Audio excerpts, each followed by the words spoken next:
Good evening. Welcome to the webinar tonight for the Royal Victorian Eye and Ear Hospital. I'm Dr. Lena Nido. We're just waiting. We've got a couple of people on at the moment. I might give everybody just a moment to log on and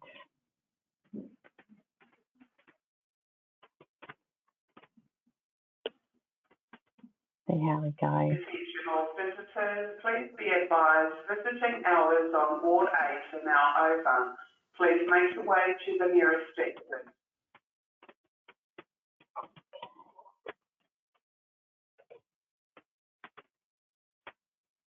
Hello.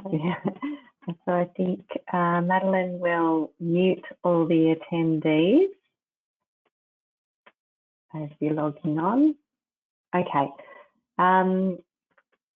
We've only got a couple of people logged on at the moment, but I think we'll start in the interest of time.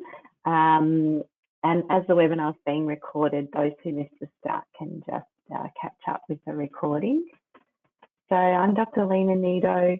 I'm the GP Liaison Officer at the Eye and Ear Hospital in Victoria, and I am also a GP.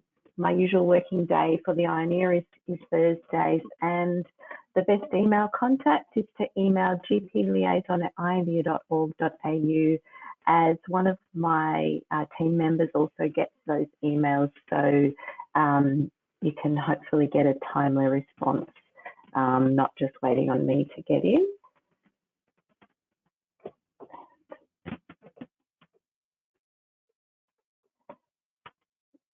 So before we begin, I'd like to acknowledge the people of the Kulin Nations, who are the traditional custodians of this land that we meet on today. I'd also like to pay my respects to elders past, present and emerging, and to any Aboriginal people who are meeting with us today. So certainly acknowledge our speaker, Dr. Rahul Chakrabarti, the Melbourne Primary Care Network, or better known as the Northwestern Melbourne PHN, and the Royal Victorian Eye and Ear Hospital. Now, I have suggested you should feel free to ask questions as we go. Now, as participants are all muted, you'll need to type your questions into the chat box, which if you look at your GoToWebinar control panel, it's one of the last arrows. If you drop down that arrow, you can type in there. I'll be monitoring and I'll be monitoring that box.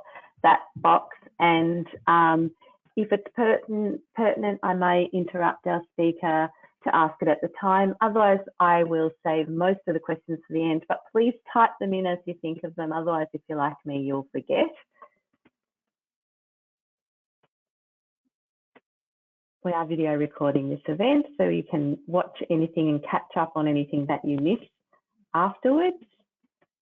Evaluation forms will be emailed to you at the close of the meeting by Madeline from the Northwestern Melbourne PHN. Complete them straight away. We do really value that feedback and we use it to plan future events. If you're also like me, if you don't fill it in straight away, it will never happen. And we are currently planning our events for next year, so we really, any feedback is really important. So I'm going to whiz through a very brief introduction to the Eye and Ear website and our referral guidelines, and then we'll pretty much get into our feature presentation. So this is a screenshot of the Eye and Ear Hospital website. The front page you land on. The menu at the top, you would click on health professionals and then for GPs, and you come to this screen at the moment, and I'll scroll down to show you that there's some information there regarding what's happening around COVID-19. Oh my goodness, we've got a typo in there, but anyway. So if you want to know what's happening in the hospital, that's kept up to date. There's also an email that you can email for further information if need be. Now, our referral guidelines are also on the website. We've got ophthalmology, ENT, as well as cochlear implant clinic referral guidelines.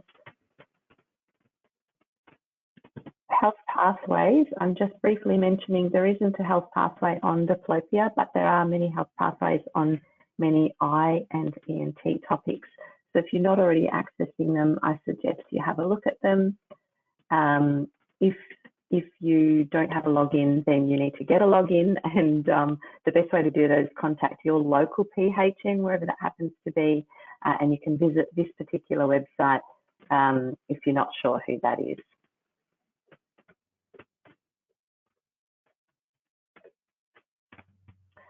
Okay, so those are the learning objectives. I'm not going to go through them in detail. Dr. Rahul will cover all of those off. But I'd just like to introduce our speaker. Dr. Rahul Chakrabarti is a Melbourne-trained general ophthalmologist who completed his medical training at Monash University and ophthalmology training at the Royal Victorian Eye and Ear Hospital. He's dedicated to delivering comprehensive management of general eye diseases, including cataract, pterygium, diabetic retinopathy, age-related macular degeneration, and glaucoma. Rahul can perform intravitreal injections and laser for glaucoma and retinal conditions. Rahul has additional subspecialty training in adult and paediatric strabismus and neuro-ophthalmology, having completed fellowships at the Royal Victorian Eye and Ear Hospital and Alfred Hospital.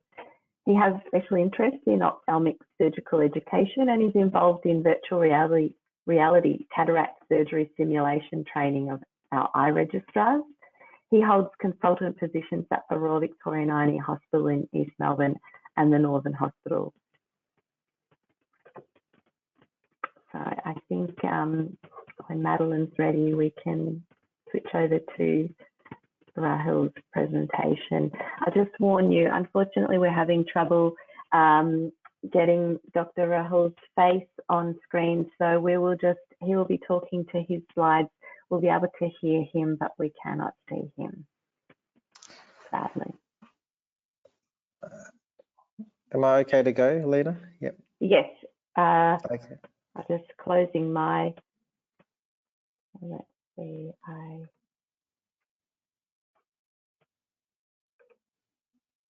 okay, yeah, I can see your slides. Yeah, Great. Great. Well, thanks for that kind introduction, Lena. And my name's Rahul. As Lena said, I'm an ophthalmologist at the eye and ear, as well as publicly at the Northern Hospital, and privately I work in Essendon at Gladstone Park, and I've just started some rooms in East Melbourne as well. And my special interests are actually in eye movement disorders, neuro-ophthalmology, and also paediatric strabismus, and obviously see a lot of general patients too. So so today I thought would go through an approach to double vision, because it's something that is so common, and you probably see it almost every day. And it's just it's nice to have I guess an algorithm and a mental structure to approach these patients. I'll just start by saying this talk is really relevant to adult patients. Pediatric diplopia is slightly different, because most of it is related to concomitant strabismus, and so sort of a separate talk. So most of these cases and what I'll be discussing is relevant to adults with double vision. So we get started, and this is what I want to go through: some basic definitions and terminology, a basic revision of anatomy that's clinically relevant to the talk, and an approach to double vision, some pearls of ocular motility exam, and we'll go through some common cases. And broadly, these are the objectives. I hope that we can improve our knowledge in assessment of adult patients with double vision, have an appreciation of the life and sight-threatening conditions and red flag clinical features, and describe some common clinical examination techniques that you can do in your rooms straight away without much fancy equipment. So first thing I'll just outline is double vision can obviously be associated with systemic disorders of concern, especially in patients with new onset double vision. And I've listed there a whole, I guess, list of things that we have to keep in the mind. But you notice that at the top of it, and I'll harbour on a bit about this throughout the talk, is giant cell arteritis. If there's one particular point I want to emphasise out of tonight, is that it's really important to keep giant cell arteritis in the back of your mind in any adult presenting with new onset double vision above the age of 50. So just keep that in mind, and we need to sort of always think about and ask about symptoms associated with giant cell arteritis and polymyalgia, because it's a great mimicker. And then you've got all these other sort of, you know, weird and wonderful things that we can talk on. So just some basic terminology that you might come across in the literature, or if you read up in the ophthalmic literature. So primary position refers to the position of the eyes when the patient is sitting up and their head is straight and looking straight ahead. When we talk about ductions, it's actually isolated movements of a single eye, so that's one eye covered. So often people will say, oh, the patient has limited abduction. Well, actually what they're referring to is the patient has limited horizontal gaze in one direction, more apparent in one eye than the other. But unless you cover one eye and test it with a fixation target, you can only say that they've only got limited version. You have to cover one eye to comment that it's actually limited duction. And versions refers to conjugate movements of both when both eyes are open. Atropia, what's atropia? So atropia is a manifest misalignment when two eyes are open. So if the patient's looking at you and one eye is looking up, that's a hypertropia. If one eye is looking outwards, that's an exotropia. If one eye is looking inwards, it's an esotropia. Aphoria is a misalignment that occurs when the binocular synchrony between the eyes is broken by covering one eye. So I'll go through something called a cover and uncover test, and that's where you can bring out aphoria. Incomitant means that the deviation between the eyes is different in different directions of gaze. For example, a sixth nerve palsy, you would expect that the deviation is worse when the patient is trying to look in the direction where the muscle is not working well. So that'll be an incomitant strabismus, whereas a comitant strabismus is something like accommodative esotropia in children, for example. So where they've got full range of movements and the angle of their deviation is actually very similar when they look up, down, left or right. Supranuclear is a term that you might remember, refers to largely brainstem superior to clusters of the nuclei which are directly controlling eye movement, cerebellum, thalamus and above. So that's when we talk about supranuclear palsies, and I'll talk about some features of those. And this just goes to illustrate how you can comment on the patient's general appearance and get an idea, and start using some of these terms. So the top one is normal. You can see the corneal light reflex, if you shine a pen torch straight ahead, falls symmetrically on both eyes. A hypotropia within the corneal light reflex in the affected eye sits a bit higher. So the right eye in that case is sitting a bit lower than the left. Conversely, a hypertropia, the right eye is above the left eye. And exotropia, the right eye appears to be deviated outwards more so than the left. And esotropia is the right eye is turning in that case. So you can tell that just by a simple corneal light reflex. Some brainstem anatomy without too much complexity. So just remembering where the nuclei are of the nerves that control some of our eye movements. So the third and fourth nerves, the nuclei are in the midbrain. The pons, the nuclei of the trigeminal, the abducens, the facial, and the auditory nerves. And medulla is where our 9, 10, and 12. And obviously, in terms of eye movements, it's largely 3, 4, and 6 that control the extraocular muscles. But the reason I mention these is that sometimes you can have pathology that involves facial sensation or multiple cranial nerves, and it's helpful to remember and familiarize ourselves with where the cranial nerves emerge from to get an idea if we're going to request a neuroimaging to guide the radiologist into where we actually want to look at where the pathology might be. I wanted to just also touch on the cavernous sinus. And as you'll know, the cavernous sinus is based just behind the orbits, and it's bound superiorly by the optic tract. So the optic chiasm and the optic tracts going after that. Inferiorly, the of the cavernous sinus is bound by the foramen lacerum, which is a hole in the base of the skull, which is at the junction of the body and the greater wing of the sphenoid bone. Medially, you have the hypophysis cerebri, the pituitary gland, and also the sphenoid air sinus. Laterally, there's the temporal lobe with the uncus of the temporal lobe. Anteriorly, you've got the superior orbital fissure and the apex of the orbit. So this gives you an idea of where the cavernous sinus sits. And the other important thing to refamiliarize ourselves is the anatomy of the cranial nerves that travel through the cavernous sinus. So on the lateral walls, you have nerves, the oculomotor nerve, cranial nerve 3, the trochlear nerve, cranial nerve 4, the ophthalmic division, and the maxillary division of the trigeminal. So 3, 4, V1 and V2 in the lateral part of the cavernous sinus. And then you've got the internal carotid, and just next to that is the sixth nerve, which almost travels in the same sort of sheath as the internal carotid, which is more in the medial aspect of the cavernous sinus.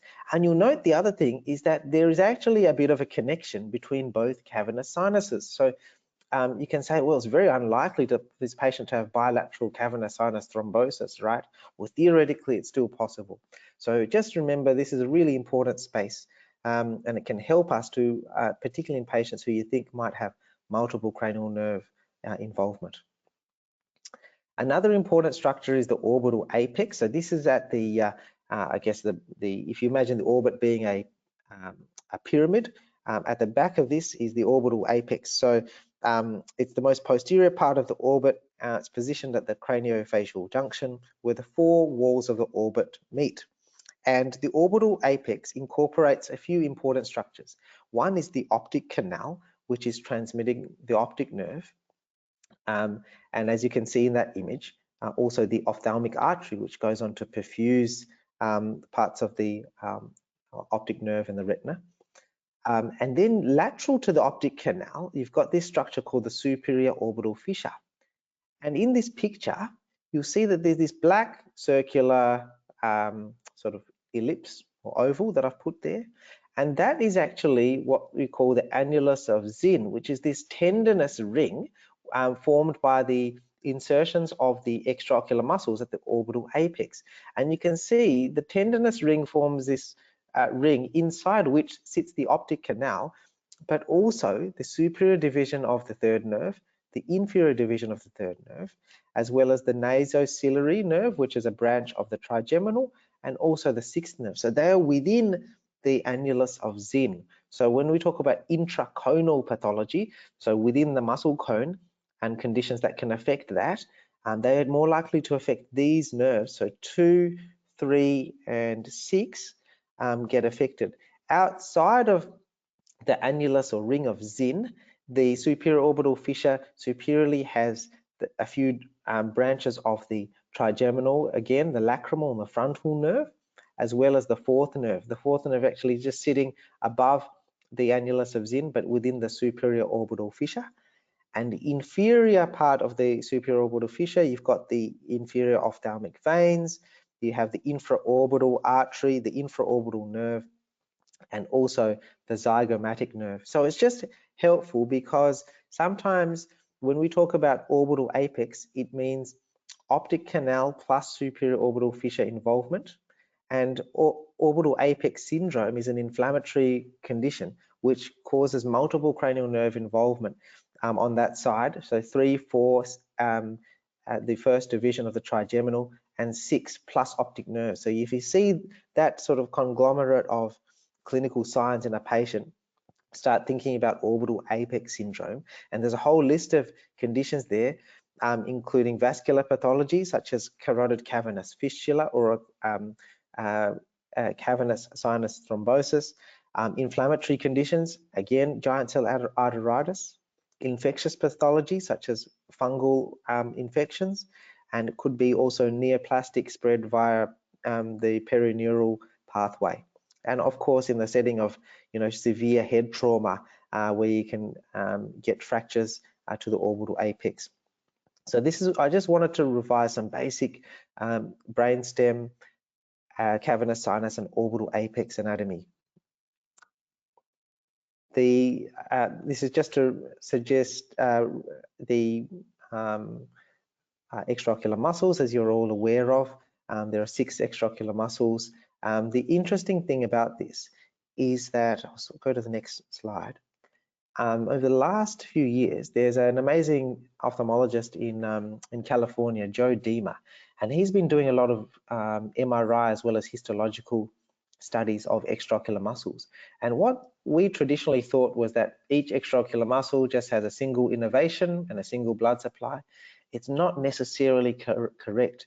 And what they've shown is that most of the extraocular muscles are actually bifid, so they have 2 compartments. And this is really interesting because if you think about most of the other skeletal muscles around our body, like the biceps and our quadriceps and our calf muscles, they're all bifid as well. So it's fascinating. And so he's shown this with different stains of extraocular muscles. Why is this important? It's important because sometimes you can have variations to what you think is a normal cranial nerve palsy. And so, for example, in this paper that he wrote several years ago, he's talked about a lateral rectus palsy, so a 6th nerve palsy, but in fact he's talking about a lateral rectus superior compartment palsy, and he's looked at these MRIs of certain patients. So if you look at this patient's on that left MRI, where he's highlighted the LR, referring to lateral rectus, on the right eye, and compared to the lateral rectus on the left eye. And you can see that the lateral rectus in the right eye is significantly thinner, but it's actually thinner in the superior compartment. So this patient has a sort of a selective superior divisional palsy of the 6th nerve, causing a compartment palsy of the lateral rectus. So it's really interesting. And what I'm trying to get at here is not to confuse you, but to say that sometimes patients will present with non-classical signs, and it's just important to think about, could this be a compartment or a divisional palsy as well. The final thing about anatomy is to just go through the extraocular muscles and their primary, secondary, and tertiary actions. So we all know about the superior, inferior rectus, medial rectus, and lateral rectus. So superior rectus obviously elevates the eye in its primary role, but it's also an adductor and an intortor. So the superiors, including the superior oblique, intort the eye. So if this is a right eye, for example, that I've shown, where the medial rectus is there medially, the superior oblique and the superior recti intort the eye, so turn the eye sort of clockwise. Whereas the inferior muscles, the inferior rectus and the inferior oblique, they are extorters. So they actually extort the eye, and so they rotate the eye sort of counterclockwise. So that's important to keep in mind. The medial recti and lateral recti, the medial recti obviously, their primary action is to turn the eye in, adduction, and the lateral rectus is abduction. So it's just important to remember that these muscles have multiple planes in which they can act. And this just illustrates the same thing. So let's get to the meat of this. So first key point with any problem, obviously, is to start with a history. So if somebody comes to you with double vision, the first question I ask them, and it's a really simple one, is this one when you have both eyes open at the same time, or is it only when you, or is it relieved when you cover one eye? Conversely, is it still present if you cover one eye? So logically, something that is generally pathological in terms of neurology or otherwise will have binocular double vision. So that's what the patient reports, because they don't walk around with one eye covered. But they will tend to relieve their symptoms by covering one eye. Equally, if they find that actually cover one eye, I'm still getting double vision, it makes you think that it's probably monocular and the source is from that eye itself. And I'll talk about that. So monocular double vision is pretty easy to sort out. Binocular gets where, you know, it gets interesting. So binocular double vision, is it constant? Is it intermittent? Is it horizontal, vertical, or torsional? So torsional meaning, is it sort of on a different angle? Does it change with gaze or viewing distance? So does it does the double vision change as they turn their head or tilt their head or rotate their face? Is it more at distance? Is it more at near? These can give you an idea. Can it be minimized with head positioning? And it's also important to identify the onset. Was it sudden? Gives you more of a thought that it might be an ischemic pathology. Or was it gradual onset, which may indicate that it might be a compressive pathology, a tumor, or even chronic disease such as thyroid dysfunction? Is it variable? So does it get worse when they're fatigued or tired, which might make you think of neuromuscular conditions such as myasthenia gravis? Or is it transient and the patient's above the age of 50 and they have some, non-specific muscle aches, they may have lethargy, maybe receiving injections for B12 because they're anemic? Have you thought about giant cell arteritis? And associated symptoms. Is there any headache? Is there ptosis? So headache would make me suspicious, again, of giant cell arteritis, any vascular pathology. Ptosis would make me think of a third nerve palsy, of myasthenia gravis. Pupil changes. Again, I'll be thinking about any pathology that might be interfering with the sympathetic system. Systemic numbness or weakness. Again, going on any neurological cause and as well as myasthenia. And remember, giant cell arteritis, the classic mimicker of many things and many symptoms in patients above the age of 50. And these are the great mimickers. A partial third nerve palsy. So not all third nerve palsies are down and out and a complete ptosis. So you can have a partial third nerve. Myasthenia gravis with variable double vision. Thyroid dysfunction, so they're grumbling along and got very mild or subtle symptoms and ocular features of thyroid eye disease. And giant cell arteritis again. A targeted past medical history is very useful. I tend to ask them about prior head trauma or head injuries, any vascular risk factors, so blood pressure, cholesterol, diabetes, smoking, and any previous neurological episodes, strokes, any neurological diagnosis that they're aware of. Have they been investigated in the past for thyroid issues? Ophthalmic history, it's always nice to ask them whether they've had previous eye surgery, and particularly whether they have a history of binocular vision issues as a child. So can they remember having to patch one eye, or wearing glasses as a child, or even having strabismus surgery as a child? They might not be able to give you much detail, but they might it might trigger something in their mind, and that's useful when I'll talk about decompensated strabismus later on, which can often present later down the track, decades after childhood surgery for eye movement misalignment. So these are the things that I start with. So best corrected visual acuity. So that's just with their glasses on.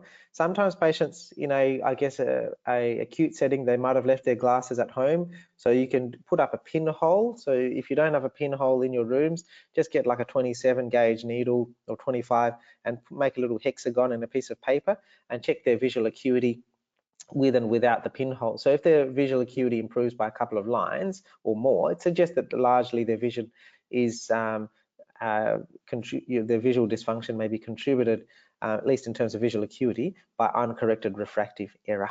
So that's important to document each eye one at a time.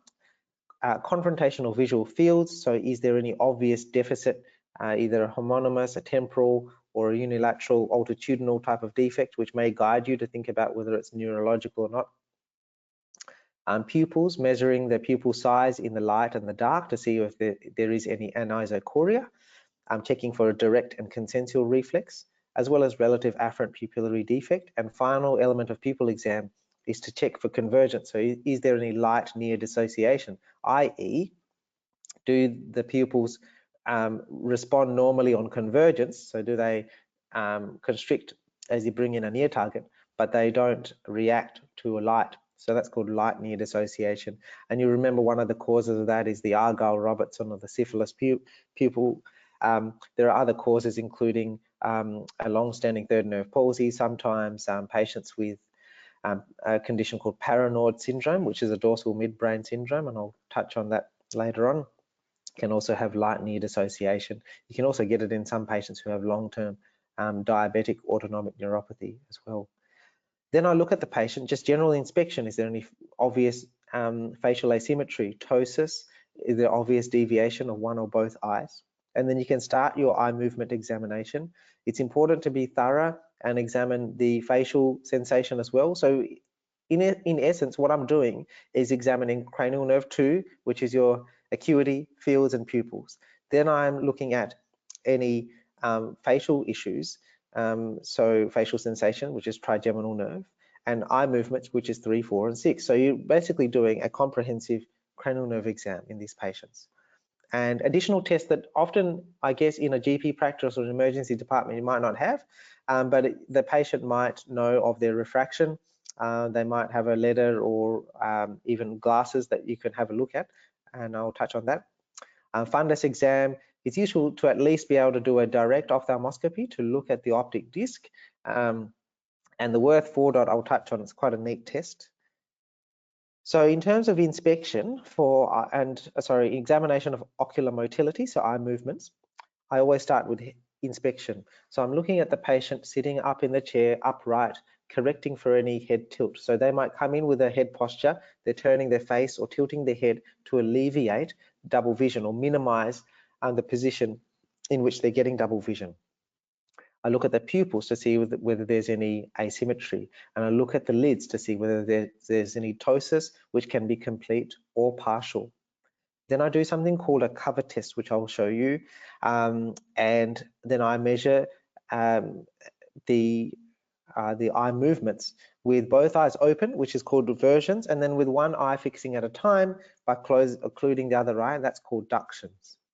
And the final thing is you can do is saccades, so you can do horizontal and vertical saccades, and that should be, you should place your 2 fixation targets, so either your thumb and for example, a red hat pin, about 40 centimeters apart, so don't place them too close, but you want to see whether there is any asymmetry in saccades. So for example, if a patient has a sixth nerve palsy, you expect their horizontal saccade in the direction of the abducens muscle acting, so the eye moving outwards, you'd expect it to be a bit slow early on, and you'd comment that is hypometric, or the saccade is slow.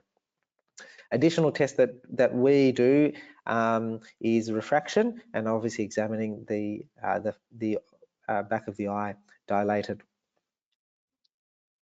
One thing I would also mention is that some patients will have prism in their glasses. Okay, so looking at the top image, this patient has what we call ground-in prisms. So you're holding the spectacles up against, say, a horizontal target in the background, and what you see is in the left eye, where the nasal bridge is, that the sort of the little target or the line on the wall is matching up pretty much with the where that is through the left spectacle. But then on the right side, you see that is pushed downwards. So this patient actually has what we call a base up prism. So the prism bends the light downwards. So so in this case, the patient obviously has a vertical strabismus, and the optometrist has put some ground-in prism in that right spectacle. So that's useful to tell you that this might be more of a chronic issue that's going on. And the other type of prisms that are fit sometimes at short notice to see whether patients respond well is what we call stuck-on Fresnel prisms. So in this lower image, you'll see the patient. He has got these stuck-on, sort of looks like horizontal lines over the back of their right set of frames in the spectacle there, and that's basically a temporary prism to alleviate double vision. So optometrists may stick on prisms. So the reason I mention this is sometimes patients will come in with their spectacles and they'll tell you they've got prisms in their glasses, or you might be able to just have a look to see whether they do have any prisms in there. It'll give you an idea that this might be a long-standing issue that you're dealing with. So as I touched on before, with regards to using the corneal light reflex, which is called the Hirschberg reflex. So this is just purely shining a torch, looking straight ahead. And normally you'd expect the light reflexes, if there's no eye movement issues, to fall symmetrically in the center of both pupils, and you get a beautiful white dot in the center of each eye.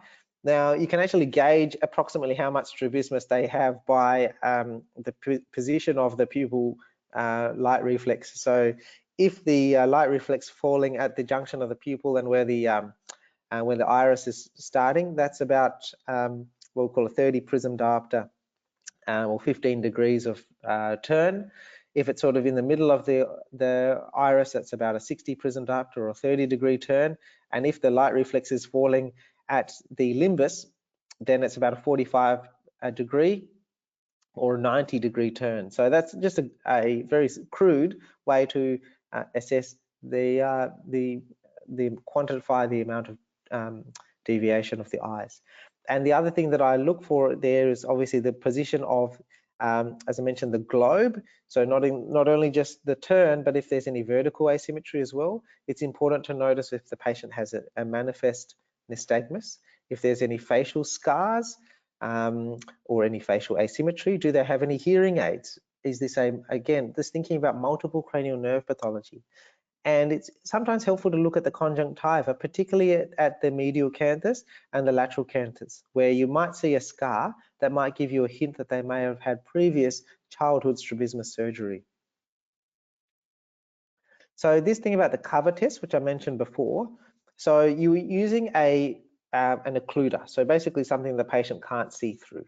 And so in the setting of in the top image, a left exotropia. So on your Hirschberg, you can see that the corneal light reflex is clearly asymmetric, and it's sitting sort of at the pupil margin in the left eye, where it's sitting nice and straight on in the right eye. So if you cover the right eye, then what you see is the left eye will then take up fixation, and that is called an exotropia. And conversely, if hypothetically the left eye was turned in and you cover the right eye and force it to take up fixation, and the left eye goes from in to primary position, then you would say it's an esotropia. And it's useful to do the cover test at distance, so at a 6 meter or a 3 meter target, and also at near, so at a reading distance. And that's useful to identify if there is a long-standing strabismus, particularly if they've had childhood strabismus. And there's another entity called sagging eye syndrome, which I'll talk about later, which patients tend to have more of a distance double vision than near double vision.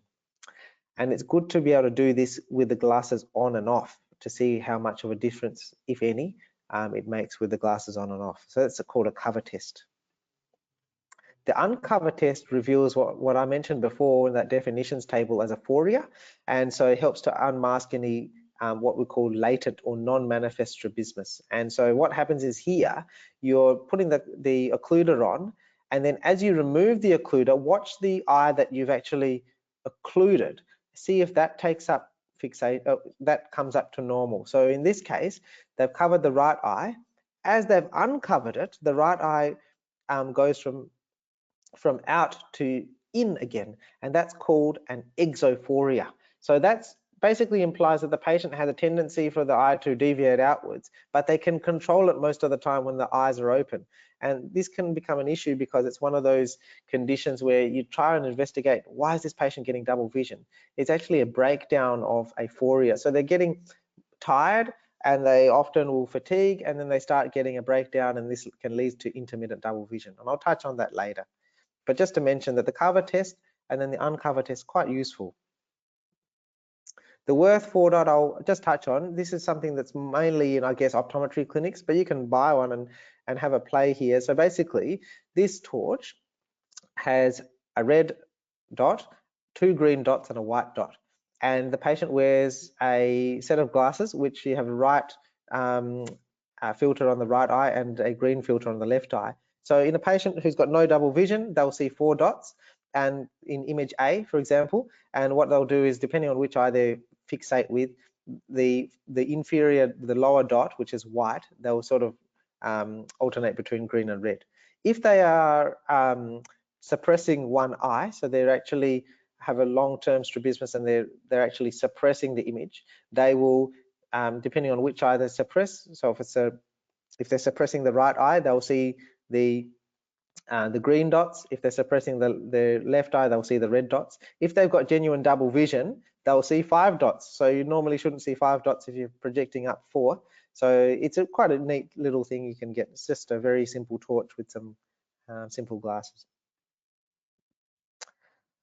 All right, monocular diplopia, as I mentioned earlier, so this patient has double vision despite you covering one eye. So it usually implies that the pathology is coming from the affected eye. It could be refractive error, so irregular astigmatism. The lens is a bit tilted.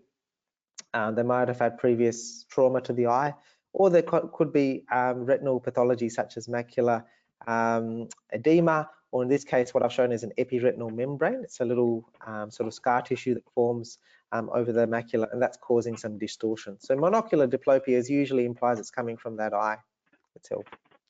But the more interesting stuff, Rahul, yeah. You've got 19 minutes to go. Okay, all right. So we'll just, I'll keep, thanks, Selena. I'll keep it going. So with binocular double vision, you can break it down largely into peripheral, into central causes, supranuclear causes, neuromuscular, muscles and orbits, and other. And we'll just work through this. So if it's a neural cause, could it be a central pathology such as internuclear ophthalmoplegia, which can be associated with demyelination? So in this internuclear ophthalmoplegia typically has a failure of the affected side to adduct, turn medially, and the contralateral eye has abducting nystagmus as they turn. So you get the patient to say if they have a right eye NO, the right eye doesn't turn in as much, and the left eye, as it tries to abduct or look left, it starts to have this abducting nystagmus. And if in young patients, think about demyelination. In elderly patients, think about an ischemic process. A skew deviation is something that produces vertical double vision. The lesion is typically in the brainstem, and it can be associated with other features such as vertigo, oscillopsia, which is a sensation that the world or the environment is spinning around the patient, and can be associated with sort of limb pathology too. And interestingly, in the skew deviation, if you lie the patient on their back and get them to look at a target on the ceiling, that vertical diplopia may improve significantly. And that gives you a hint that it might not be, say, for example, a fourth nerve palsy, it might be a skew deviation. It's important to consider systemic things such as Miller-Fisher syndrome, which is a variation of Guillain-Barré, and that's usually associated with ataxia, poor reflexes, deep tendon reflexes, and complex ophthalmoplegia. Can also be associated with optic nerve swelling and pupil abnormalities and ptosis. And acute disseminated encephalomyelitis, again, quite rare, but these are sort of the central causes, I guess.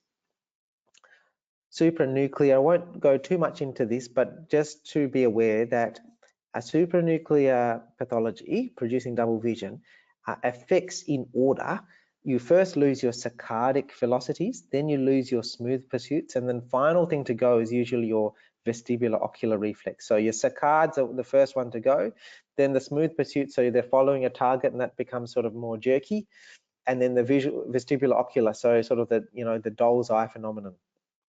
So it's usually the last thing to go. Progressive supranuclear palsy, the so-called dirty tie syndrome, so they lose their downward saccards, and so that's why they're you know, spilling their food, for example, and they're getting you know, food and so forth on their chest.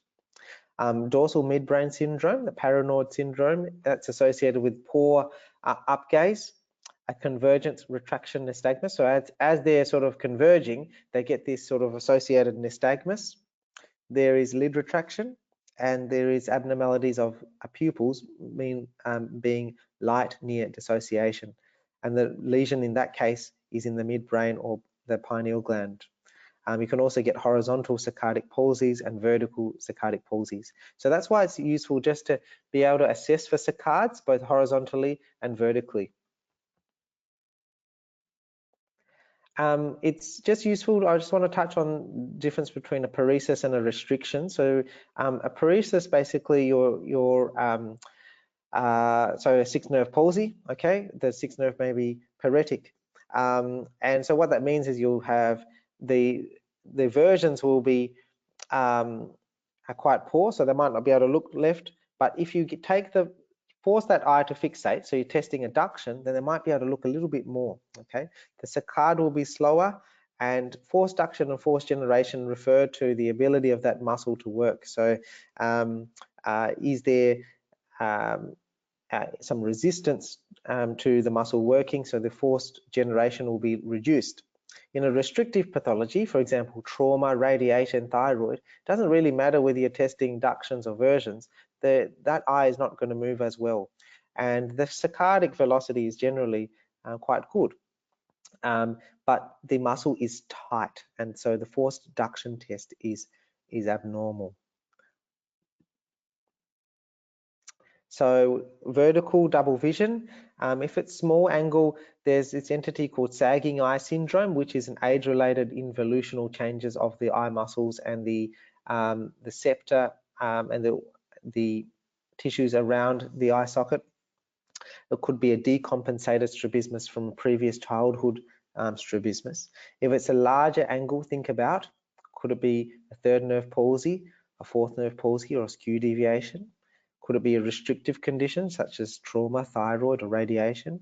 Could it be myasthenia gravis, which is a great mimicker, or could there be multiple cranial nerves involved?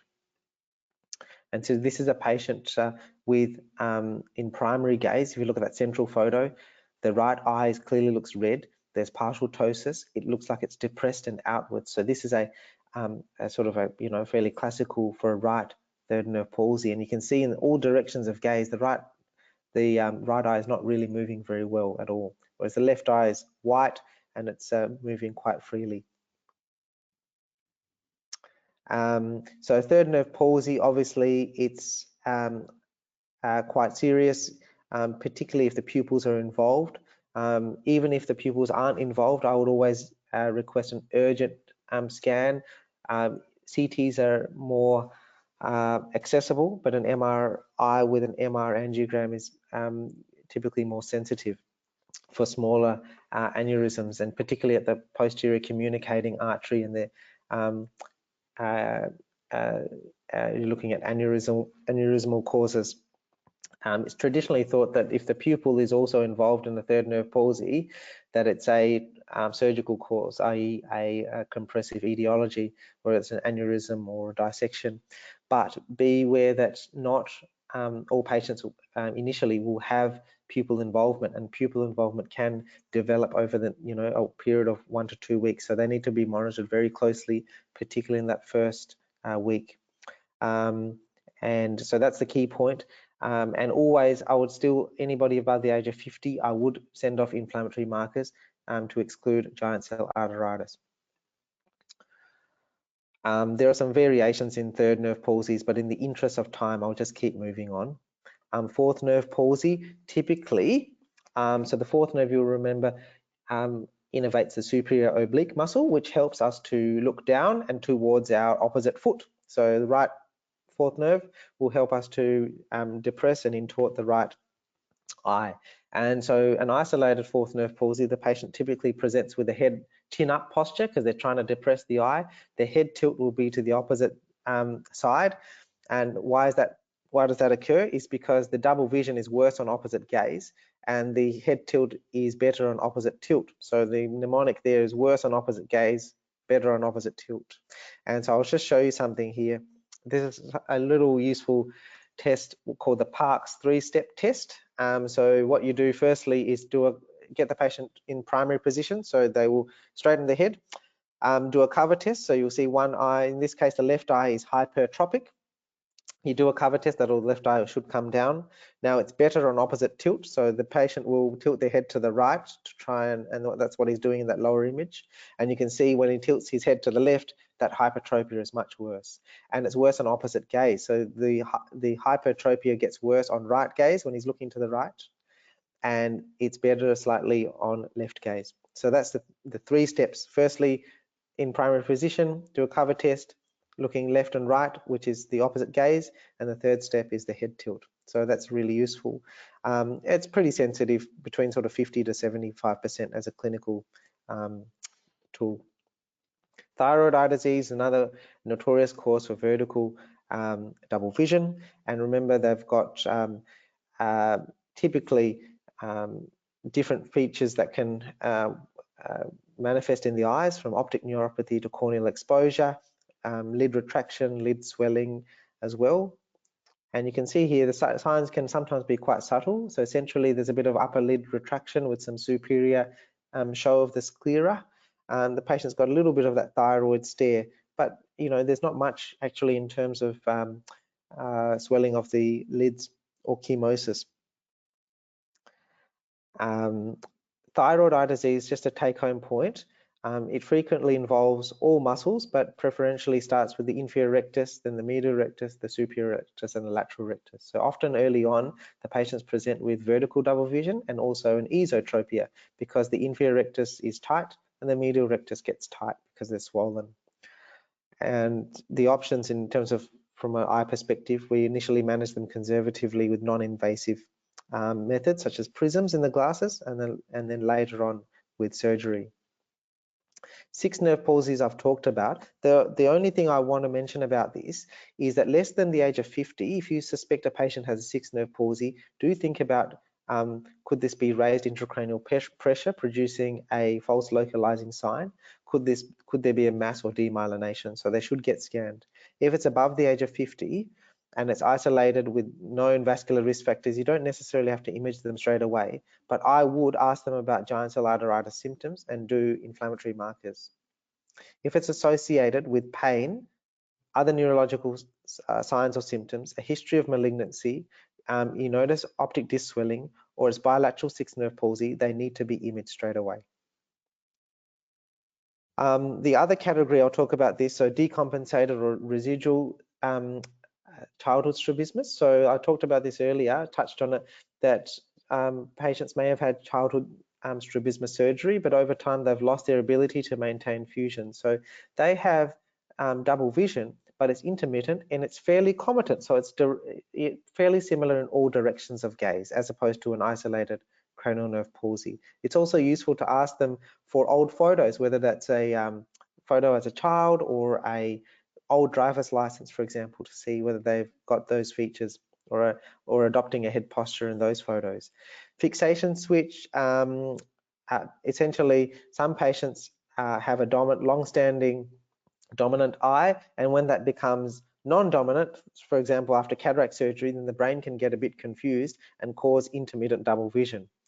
So that's just not an uncommon entity. Myasthenia gravis is another notorious one. So fluctuating, fatigable double vision. There are various ocular features, but the key thing is also to think about whether they're having difficulty breathing or swallowing, which remember, it's a systemic condition. And there are some clinical tests that you can do if they've got, for example, partial ptosis. You can put an ice pack on the ptotic lid for 2 minutes, and the ice is meant to theoretically enhance some neuromuscular junction connections, and it's a very specific test. So if it improves the ptosis by 2 millimeters or more by putting an ice pack, it's very likely that they might have ocular myasthenia.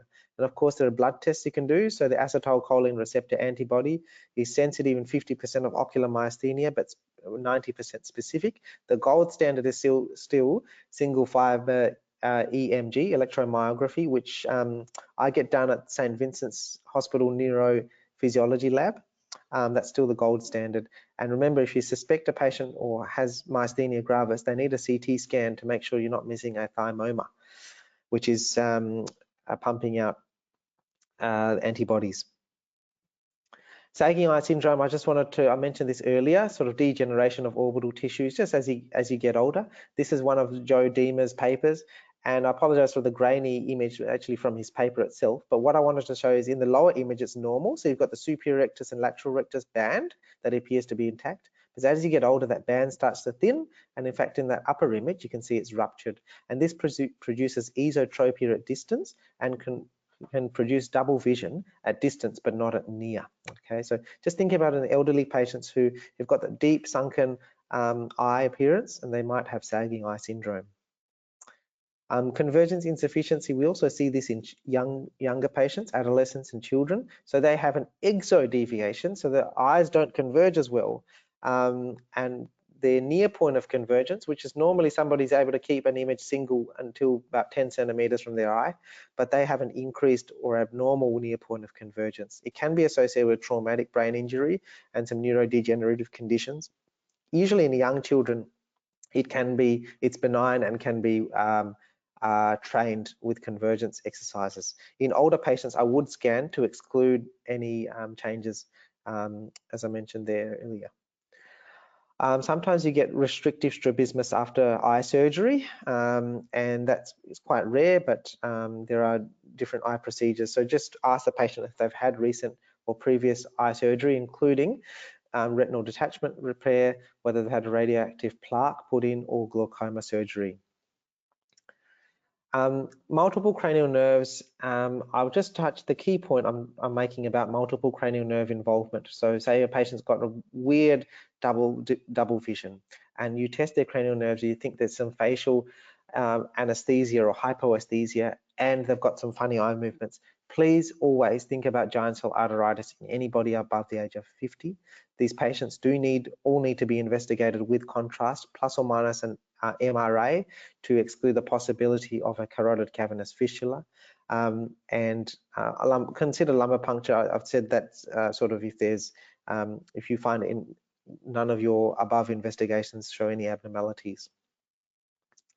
And I'll just, this will be accessible to you, but just wanted to say that there's cavernous sinus pathology that can contribute to multiple cranial nerve palsies, cerebellopontine angle, so that's cranial nerves 5 to 8, and lateral medullary syndrome, so that's the trigeminal sensation and spinothalamic tract producing hemihypoalgesia, as well as cranial nerve 8, 9, and 10. And ipsilaterally, you'll get a ipsilateral horners. So ipsilateral horners and contralateral hemihypoesthesia, think lateral medullary. And obviously bilateral multiple cranial nerve palsies, think about weird and wonderful Miller-Fisher, Guillain-Barré, and Wernicke's. The take-home point about multiple cranial nerves, think about giant cell arteritis, think about imaging them early. And these are the traditional investigations that I would do. So inflammatory markers, ANCA for GPA or Wegener's, which we don't say anymore, ACE for sarcoidosis, treponemal serology. You don't always have to do TB quantiferon. Think about thyroid eye disease and myasthenia serology and neuroimaging. These are some cases. I'll just go through, essentially this is the last little aspect of my talk. But here what you notice is this patient looks like a middle-aged or elderly patient. She can't, her levoversion on looking left, that left eye is not going anywhere. So she has an isolated left sixth nerve palsy. What about this patient? It's really interesting. So this looks like a younger lady. In primary, she's got maybe a slight head tilt to the right. You notice that the left eye doesn't go up as much. And interestingly, it doesn't go down as much. And when she does look down, her upper lid shoots up. So this is actually an interesting phenomenon called aberrant regeneration. So she's had a third nerve palsy, and the third nerve is aberrantly regenerated. And so she has something called lid gaze dyskinesia. So as she looks down, which is recruiting the inferior rectus, the upper lid shoots up. So she's almost certainly had a compressive etiology in the past, producing a third nerve palsy. And eye movements have, regained pretty well, but she does have features of aberrant regeneration. This is a patient with your typical sort of sagging eye. So you can see the deep upper lid sulci there, and this patient would have intermittent double vision at distance. This is a patient with thyroid eye disease in the upper image. So you can see the left eye just does not want to go up. So that would suggest their inferior rectus is probably quite tight. There appears to be some asymmetric swelling of the lids. And then he's gone on to have surgery. And you can see here that he's now sort of, looking fairly in down gaze. It's not too bad there. And in thyroid eye disease, you get swelling of the tendon, the swelling of the muscle bellies, but sparing the tendinous insertion. So it's usually bilateral process, but asymmetric. So you can see here, both sides, the inferior rectus and the medial rectus do appear swollen on CT.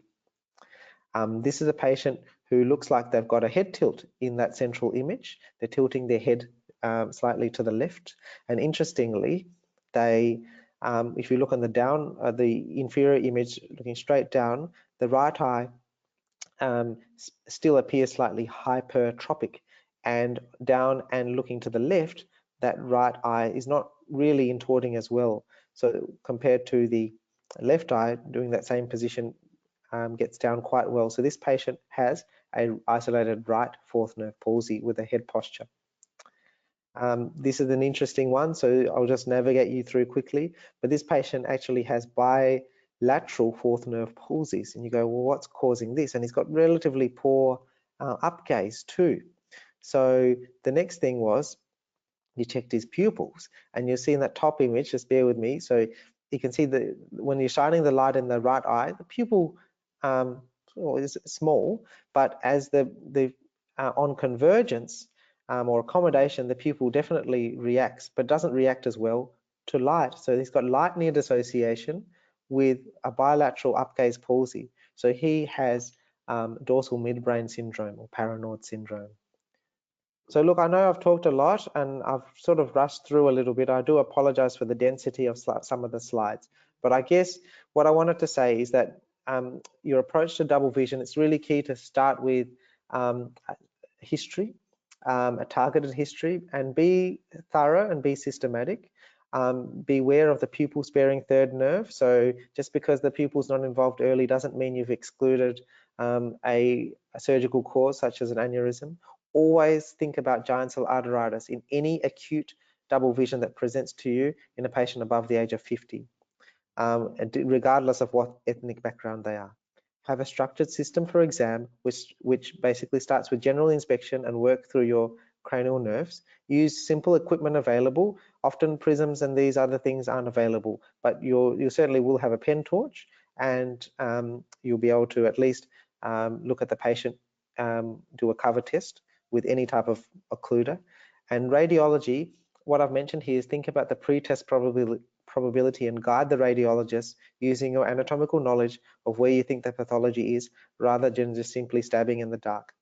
And of course, we've now got a clinical practice guideline on double vision at the INDIA. That's it.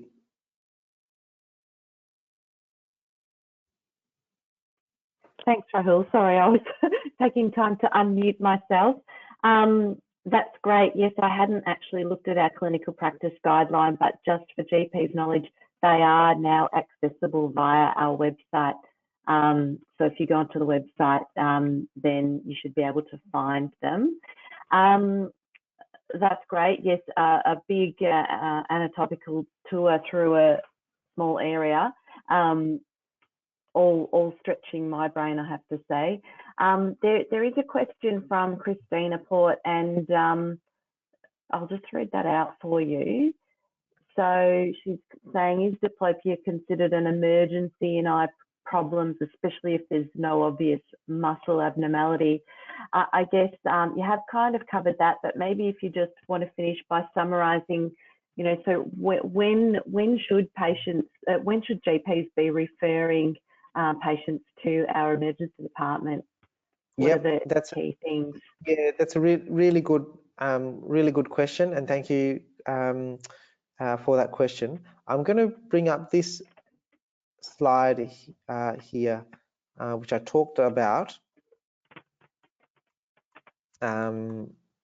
sixth nerve. So when should you refer double vision?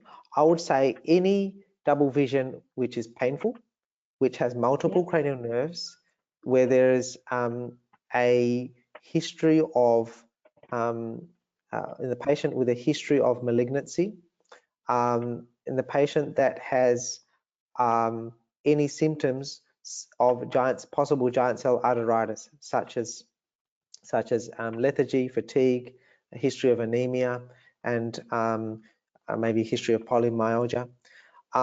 These patients should be referred pretty much straight away. What happens often is there are patients with macrovascular risk factors, blood pressure and cholesterol and diabetes, and you see them with a 6th nerve palsy, and you go, well, this is probably a microvascular 6th nerve palsy. That's probably most likely, but I would still refer the patient for an assessment either within a day, I would say, because it might not be just as simple as that.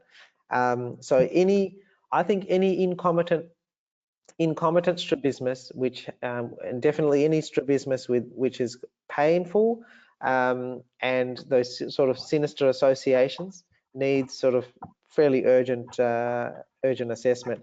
And of course, if you feel that the patient's got optic disc swelling, then that's obviously, straight away sort of, bells and sirens to ED. So yeah, great, thank you. I don't think there's any other questions there, and we have got to the end of our time. So thank you so much, Rahul. That was a great presentation. Thanks, Madeline from North West Melbourne PHN, for all of your support with this and all of our education. For those of you who may have missed the start, this session's been recorded, so I will email my GP liaison mailing list when the recording becomes available from our website to view.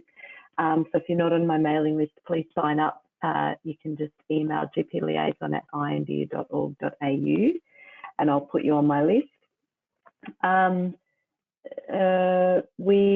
This is the last education event for 2020 that we're bringing to GPs, but we're currently planning our sessions for next year, and we have been fortunate enough to secure funding from the Collier Foundation again to fund our future GP education events. So that's very exciting. Don't forget to fill in your evaluation forms. If you have suggestions for our sessions for next year, then please include them on that. I think that's all else I have to say, except to thanks for joining us this close to the end of the year, and we've really appreciated all your support throughout the year as well. Do you have anything else you needed to add, Rahul? I would just like to say to our GP colleagues, at the IND hospital, in our emergency department, which is open 24 hours, there's usually an admitting officer that is there 24 hours. So overnight, it's usually an advanced ophthalmology trainee. And during the day, there's usually a ophthalmology consultant, as well as several senior registrars. We are more than happy to discuss a case with you. So if you call up the IND and say, I'd just like to speak to the admitting officer, and if they're busy for whatever reason, you can just leave your number with the triage nurse or whoever picks up the phone, and we'll give you a call back. So we are more than happy to navigate you through if you've got an interesting patient, or your patient you just want to have a chat about, not specifically with double vision, but any eye problem. So just use that resource, the admitting officer. Generally, and I hope your interaction, for those of you who already done it, find that the interaction with the colleagues is quite friendly. We won't be angry. We're very happy to chat to you and navigate you through where how to best manage the patient. Doesn't necessarily always mean coming to the IND hospital. Sometimes our optometry colleagues in regional centres are very good at looking at eyes as well. So we'll be able to at least be able to help you sort of navigate through any of your trickier cases. Great, thanks, Rahul. That's a great point. Hopefully they can reach them on the phone. But if you are having trouble, then please email me at gpliaison@ind.org.au if you're having trouble accessing phone support. Okay, great. If you've got no further comments, Rahul, I think we can close off. Thank you. Thanks, everyone. Great. Thank you so much. Okay. Good night, everybody.